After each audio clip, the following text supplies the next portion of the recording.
2008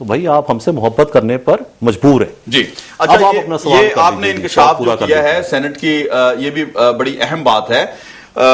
یہ آپ کے کچھ علم میں ہے کوئی ایسا زرداری صاحب کی طرف سے کوئی آفر کبھی ہوئی تحریک انصاف؟ اچھا، مجھے یاد پڑتا ہے کہ اس بیچ میں اس طرح کا کوئی موقع جیسے اب آ رہا ہے الیکشن ہونے کا اتنی ساری سیٹوں کا، بیچ میں اس طرح کا کون سا جی؟ میں 2008 کی بات کر رہا ہوں، آپ کنفرم کر لیجئے گا. آپ کی صحافتانہ یعنی 4 سال پہلے کی بات کر رہے ہیں جب یہ حکومت آئی تھی، تب تو زرداری صاحب اس پوزیشن میں بھی نہیں تھے.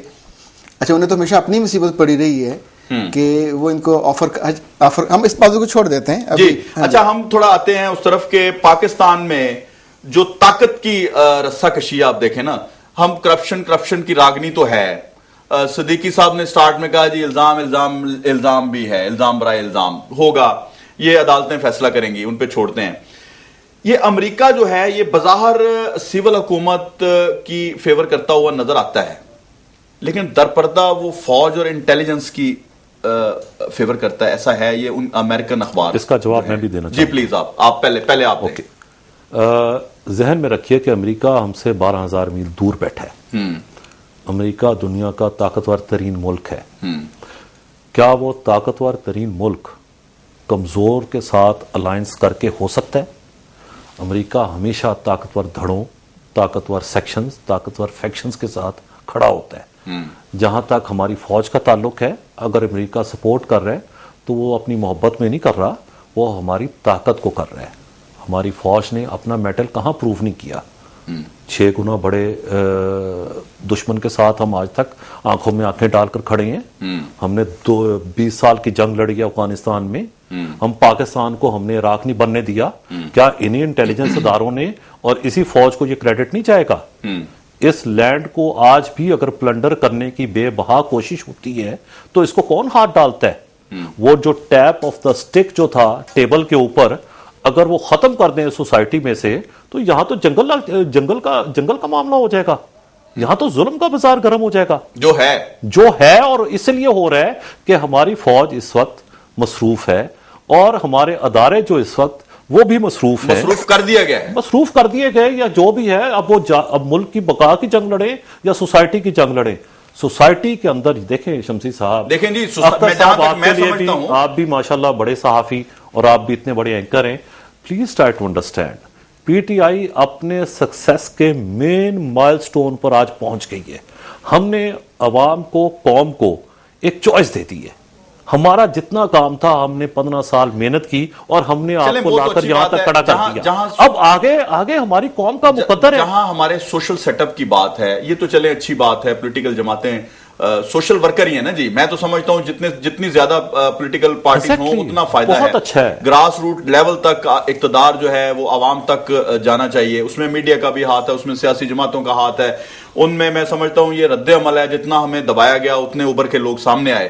لیکن ایک بات جو ہے وہ مجھے جو ہے ڈرا رہی ہے، جو خوف زدہ کر رہی ہے، کیونکہ جو بھی آیا ہے، میں صرف کسی ایک انڈیویجول کی بات نہیں کر رہا. وہ سہانے خواب دکھا کے اس بھٹو سے لے کے آج تک ہم نے تو خواب دیکھے ہیں جتنی بھی پارٹیز آئی ہیں. اللہ تعالیٰ دعا ہے کہ جی جو بھی نئی سیاسی جماعتیں آ رہی ہیں ان کو بھی اللہ تعالیٰ پاکستان میں کار خیر کرنے کی توفیق عطا فرمائے. کوئی اللہ تعالیٰ اب یہ ملک جو ہے متحمل نہیں ہو سکتا. میرا سوال بظاہر میں امریکہ کی جو بات تھی انٹیلیجنس کی یا فوج کی حمایت کی، فوج بھی ہماری ہے، انٹیلیجنس بھی ہماری ہے. امریکہ کو اس وقت ہماری فوج بھی بہت اچھی لگتی ہے، اس وقت ہماری انٹیلیجنس بھی بہت اچھی لگتی ہے جب ان کے مفادات کو ہم دیکھ رہے ہوتے ہیں. جب ہم اپنے انٹرسٹ جو ہیں ان کو ہم دیکھنا شروع ہوتے ہیں تو ہماری فوج بھی بری، ہمارے سیاستدان بھی برے، ہم بھی برے، ہمارے صحافی بھی برے. صحافیوں کا قتل عام کیا جاتا ہے. آپ دیکھیں کتنے بڑے صحافی جو ہیں، میں نام گنوا سکتا ہوں. سلیم شہزاد کا مسئلہ ابھی تک حل نہیں ہوا. آپ دیکھیں بابر ولی جو کراچی میں، آپ دیکھیں ہم کراچی میں جو کراچی کی طرف آتے ہیں کراچی. اچھا ایک منٹ، ہم ذرا اس کو جو امریکہ میں ایک سوال بھی کرتا ہوں ساتھ. آپ ادھر سے امریکہ سے، میں کراچی کی طرف میں اس لیے آ رہا ہوں کہ دیکھیں ٹارگٹ کلنگ کا سلسلہ دوبارہ سے شروع ہو گیا اور ایک وہ ان لوگوں کو قتل کیا جا رہا ہے جو لوگوں کو انصاف دلاتے ہیں. اب ان کو انصاف کون دلائے گا؟ آپ پہلے امریکہ والے سوال کا جواب دیجئے تو پھر میں یہ چاہوں گا کہ کراچی پہ بات ہو جائے. شیخ صاحب آپ بھی. اچھا امریکہ کا فنامنا بالکل مختلف ہے، یعنی کتابوں سے ہٹ کے ہے. پاکستان پہ سب سے بڑا الزام یہ ہے کہ اس نے افغانستان کو ڈی اسٹیبلائز کیا اور اس کو یہ نہیں کرنا چاہیے. امریکہ نے ہمیشہ پاکستان کے پورے سسٹم کو ڈی اسٹیبلائز کیا جی, اور اس کی وجہ یہ ہے کہ شیخ صاحب نے کہا وہ بہت دور ہے. آف کورس وہ دور ہے, لیکن بیٹھ کے یہاں دل میں بیٹھ کے ایک ایک پولیٹیکل پارٹی سے رابطہ کرتے ہیں, فوج کے اندر تک وہ رابطہ رکھتے ہیں. اچھا, جہاں جہاں جب انہیں جس سے فائدہ ہوتا ہے, ایک وقت میں مشرف سے تھا, یعنی جب چاہے وہ اپنا مہرہ بدل دیتے ہیں. ایران میں شہنشاہ ایران سے بڑا مہرہ نہیں ہو سکتا, وہ بدلا گیا. مصر میں بدلا گیا, تونس میں بدلا گیا. سو ہمارے ہاں انہیں فوج سوٹ کرتی ہے کہ ایک آدمی سے ڈیل کرنے کے نتیجے میں پورا ادارہ ان کے پیچھے کھڑا ہو. ایران میں جو مہرہ بدلا تو وہ امریکہ نے خود بدل دیا تھا شاہ ایران کو. آپ مہرہ بدلنے کی بات کر رہے ہیں تو there is a confusion at your end. دیکھیں, جب آپ سپورٹ دینا بند کر دیتے ہیں, جب اس کے لیے پورا حالت یہ تھی کہ اس کو آپ نے وصول کرنے پہ بھی انکار کر دیا تھا, اس کو تو مرنے کی جگہ بھی جا کے مصر میں ملی. جب شاہ ایران گئے ہیں تو میرا خیال ہے, اور سب سے مزے کی بات ہے کہ اس کی اولاد جس قسم پرسی کی حالت میں وہاں اب بھی ہے, اس کے سارے اثاثے امریکہ نے ضبط کر لیے تھے, اس کو واپس نہیں کیے. ان کو جو مہرہ جس کے بل پہ اس پورے اس ریجن کو وہ کنٹرول کرتے تھے. آپ فرما رہے تھے کہ امریکہ بدل دیتا ہے, تو میں وہ عرض کر رہا ہوں کہ وہاں کی تو عوام نے انقلاب لے کے, پیپل پاور کو آپ بالکل انڈر ایسٹیمیٹ کر کے, پیپل پاور میں بہت قوت ہے. نہیں, اس پہ کوئی شک نہیں ہے. اس پہ تو جہاں قوت ایگزیبٹ تحریر اسکوئر میں ہوئی تو ہمیں قوت نظر آئی. میں قذافی مرحوم کے معاملے کے اوپر I have my different angle to it, کہ وہ آیا کہ وہاں میں کہتا ہوں, سمجھتا ہوں کہ امریکہ نے ظلم کیا اور ایک بڑے آدمی کو گھٹیا طریقے سے خراب کیا. لیکن کیا شاہ ایران کو اس نے خود ہٹا دیا؟ وہ شخص جو اس خطے میں کہتا تھا کہ اگر ملک ٹوٹا تو میری ذمہ داری ہے میں اس کے حصے بانٹوں, اور یہ اشارہ شمسی صاحب یہ پاکستان کی طرف تھا. اگر اس خطے میں کوئی ملک ٹوٹا تو اس کے حصے میں بانٹوں گا. یہ غرور کا عالم تھا اس شخص کا جس کو اس کی اپنی مٹی نے جگہ نہیں دی. 4000 سال کی سلطنت جو تھی, اللہ تعالیٰ نے اس کو روئے زمین سے ایسے غائب کیا کہ اس کا نشان قبر نہیں ہے. اور ہمارے ڈکٹیٹر نے ان کے ساتھ جتنی محبت کی, اس کا خمیازہ آج کی ہم اپنی سوسائٹی میں بھگت رہے ہیں, اور پتہ نہیں کب تک بھگتیں گے. آپ کے کرنے والی جو بات ہے وہ یہ ہے کہ پاکستان کو آیا کہ ایران کے ساتھ ٹریڈ کے معاملے میں کیسے موو کرنا چاہیے, جبکہ ایران کے اوپر امریکہ چاہ رہا ہے کہ پاکستان ایران کے ساتھ مل کر کوئی کام نہ کرے. اس کا یہ دیکھیں نا, یہ سوال آگے آئے گا. میں پہلے وکلا کی بات کر لوں, اینڈ پہ ہم اس کو جب کنکلوڈ کریں گے تو تھوڑا سا وقت رہ گیا پروگرام کا, تو میں چاہتا ہوں کراچی پہ تھوڑا سا دیکھیں. کراچی میں وکلا کو کس طرح مارا جا رہا ہے اور ٹارگٹ کلنگ کی جا رہی ہے. اب دیکھیں, میں نے اپنے الفاظ جو استعمال کیے تھے تھوڑی دیر پہلے کہ انصاف دلانے والے ہیں لوگوں کو, جو ان کے ساتھ کیا ہو رہا ہے اور ان کو انصاف کون دلائے گا. یہ آپ کیا سمجھتے ہیں, اس تمام معاملات کے پیچھے کون سے ہاتھ ہیں؟ کراچی کا بہت عجیب و غریب منظر ہے. جب پہلے جو وکلا جلائے گئے تھے اور جب ان کا کیس چلا تو آپ کو یاد ہو ہزاروں لوگ کورٹ میں رستوں میں پہنچا دیے گئے تھے اسی طرح تاکہ ان کی سماعت ہی نہ ہو. وہاں جب لوگ مرتے ہیں تو کہیں نہ کہیں پولیٹیکل سکورنگ کے لیے مرتے ہیں, یعنی آپ کو پشت پہ لوگ چاہیے ہوتے ہیں, کوئی وارداتیں ہوں اور یکدم آپ کی حیثیت اور پوزیشن بن جائے. اچھا, یہ نون لوگ ہیں, وہاں 3-4 گروپ جو تھا وہاں ہے ہی کوئی نہیں ہے, اور ان گروپس کی جب ضرورت ہوتی ہے, یہ ایک لوگوں کی کاسٹ پہ, لوگوں کی جانوں کی کاسٹ پہ جو ہوتا ہے, جو لوگ مر رہے ہوتے ہیں ان کو بھی پتا ہوتا ہے, جو دیکھ رہے ہوتے ہیں ان کو بھی پتا ہوتا ہے, اور جن کے سامنے یہ سب کچھ ہو رہا ہے ان کو بھی پتا. لیکن بدقسمتی یہ ہے جنہوں نے پکڑنا ہوتا ہے وہ ان کو نہیں پکڑتے, جنہوں نے انصاف دلانا ہوتا ہے یہ روتے رہیں گے, ان کے عورتیں ان کے بچے یتیم ہوتے رہیں گے, لیکن انصاف دلانے والے. اچھا, وہاں تو کبھی کوئی پارٹی یہ بھی نہیں کہتی کہ وزیر اعلیٰ کو استعفیٰ دے دینا چاہیے, گورنر کو ریزائن کر دینا چاہیے. جتنے لوگ مرتے ہیں کبھی کسی نے یہ مطالبہ نہیں کیا. اور پنجاب میں ایک چھوٹا سا واقعہ ہو جائے تو وہ ٹھیکیدار بن جاتے ہیں. نہیں, یہاں تو وہ بیچارہ مچھر کو آ جائے کہیں باہر سے تو اس کا الزام بھی لگ جاتا ہے. ڈنگی برادر, ہاں جی, یہی کہنا چاہ رہے ہیں. بالکل یہی. اوکے, اچھا, بہت ناانصافی کرتے ہیں. ہم اکاؤنٹیبلٹی پہ بلیو کرتے ہیں. کراچی والے اپنے ابھی سول رائٹس کے اندر پیچھے ہیں. شیخ صاحب بالکل درست بات ہے. میں سمجھتا ہوں کہ اس میں سوشل ورک کرنے کی ضرورت ہے, لوگوں کو اویئرنیس دلانے کی ضرورت ہے. لوگوں کے ذہنوں پہ قبضے ہوئے ہیں, جو وہ قبضے چھڑانے, ہم زمینوں کے قبضے تو چھڑا لیتے ہیں, لوگوں کے ذہنوں پہ جو قبضے ہوئے ہیں خوف کے قبضے, آپ باچا خان کی بھی بات کر رہے تھے. وہ میں کر رہا تھا کہ جی جاتے جاتے یہ بھی جو ہے ایک سوال ویسے بڑا قیمتی میں پوچھنا چاہتا ہوں, اور آئی ایم شیور ابھی ٹائم نہیں ہے تو اس کے اوپر ہم ڈیبیٹ نہیں کر پائیں گے. کچھ عرصہ پہلے اخبار میں پڑھا, اور ایسی خبر جو ہے وہ صحافتی معاملات سے اوپر کی خبر ہوتی ہے کہ ہندوستان 17 ارب روپیہ سال کا پاکستان میں خرچتا ہے کہ ہم اپنے واٹر ویز کو اور ڈیمز کو بنا نہ پائیں لابیز کے اندر.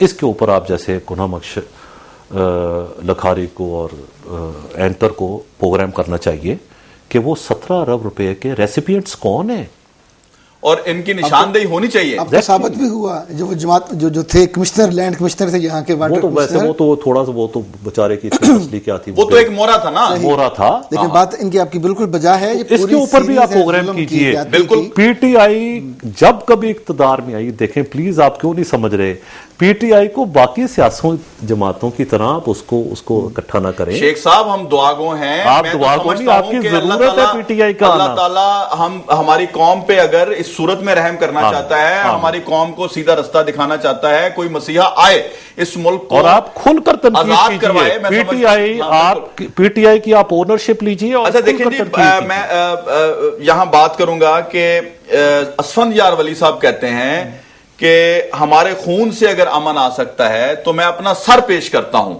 یہ ایک دیکھیں تمام سربراہان جو ہے وہ سر پیش کرنے کی جو بات کرتے ہیں, پتہ نہیں یہ بھی ایک عجیب کیا بات شروع ہو گیا. ملائیشیا جا کر اگر کسی معاملے کے اندر کہیں بہت بڑی انویسٹمنٹ کسی کی آ گئی ہو, میں نام تو کوئی نہیں لے رہا, تو بعد میں اس کا ٹریس جو ہے وہ کسی سرخ ٹوپی تک پہنچ جائے تو دعوے داری کرنا بڑا آسان چیز ہوتی ہے. اچھا پورا عرصہ تو یہ رہے, میں نام نہیں لے رہا کسی کا, صدر کے گھر, پریزیڈنٹ ہاؤس میں رہیں, اور یہ بہادری کا معیار ہے. اپنے کبھی وہ پختونوں کی عزت اور بہادری کو اس نے داغ لگا دیا. انہیں دعویٰ نہیں کرنا چاہیے اس طرح کا. بالکل. اور یہ انفیکٹ وہاں جس طرح کی صورت ہے, گراؤنڈ ریئلٹی تھوڑی مختلف ہے اس سے. ابھی انہوں نے باچا خان کے نام پہ پشاور ایئرپورٹ بھی رکھ دیا ہے, اور اس پہ بھی وہاں لوگوں کو بہت ریزرویشن ہے کہ باچا خان نے تو یہاں دفن ہونا پسند نہیں کیا, اپنی قبر تک انہوں نے وہاں بنوائی افغانستان میں. تو یعنی وہ جو بیانات متنازعہ جو بعض پالیسیز ہوتی ہیں اس پہ لوگ, کیونکہ لوگ صرف وہاں وہ نہیں ہیں جو سرخ ٹوپی پہنتے ہیں.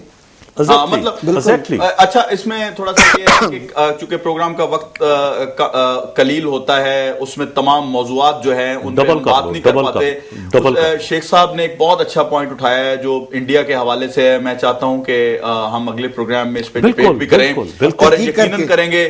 اور میں چاہتا ہوں اپنے پروگرام میں کوشش کرتا ہوں کہ میرے جو مہمانان گرامی ہوتے ہیں ان کی طرف سے کچھ 10-10 سیکنڈ کا ایک چھوٹا سا میسج عوام تک چلا جائے.